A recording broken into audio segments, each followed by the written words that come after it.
চলুন আজকে ঘুরে আসি গফরগাঁওয়ের এক অজানা বিল থেকে। এই বিলটির অবস্থান হলো গফরগাঁও রওনা ইউনিয়নের রওনা বিল নামে পরিচিত। জনবিচ্ছিন্ন সবুজে শ্যামলে ঘেরা এই রওনা বিল। এই বিলের মাঝখান দিয়ে ছুটে চলছিল ছোট্ট একটি কাঁচা রাস্তা।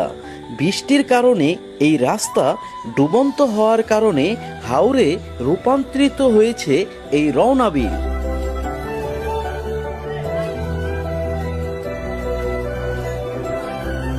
গ্রাম বাংলার এক অপরূপ মুগ্ধতা সৃষ্টি হয়েছে এই রওনা বিলে। অনেকের কাছে এই বিলটি অপরিচিত হওয়ার কারণে এখানে কেউ ঘুরতে আসে না।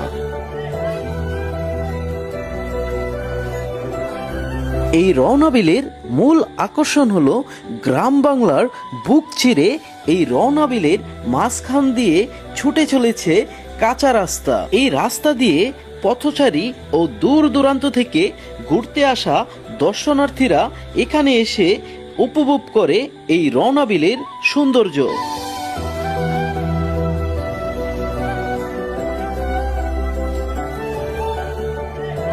অনেকের কাছে মনে হতে পারে এই বিলটি ছোট, কিন্তু এই বিলে পানি হওয়ার কারণে এপার থেকে ওপার দেখা যাচ্ছে না।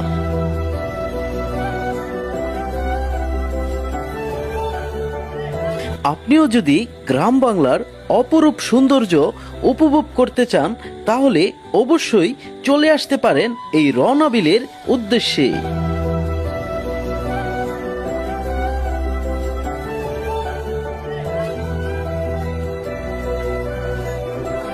আপনি যদি এই রওনা বিলে আসতে চান তাহলে আপনি ভালুকা থেকে আসতে পারেন, আপনি গফরগাঁও থেকে আসতে পারেন।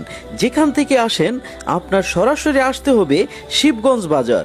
শিবগঞ্জ বাজার থেকে দীঘা বা মুখী বাজার রোডে 1 থেকে 2 কিলোমিটার আসলেই এই রওনা বিলের সৌন্দর্য উপভোগ করতে পারবেন। এই রওনা বিলে আরও অনেক দিক দিয়ে যাওয়া যায়, কিন্তু আপনি যদি এই মুখী বাজার রোডে আসেন তাহলে রওনা বিলের অপার সৌন্দর্য উপভোগ করতে পারবেন।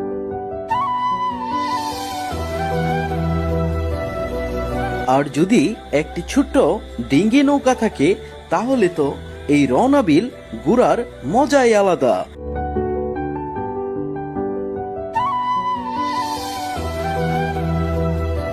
এই বিলে নৌকা ভাড়া করে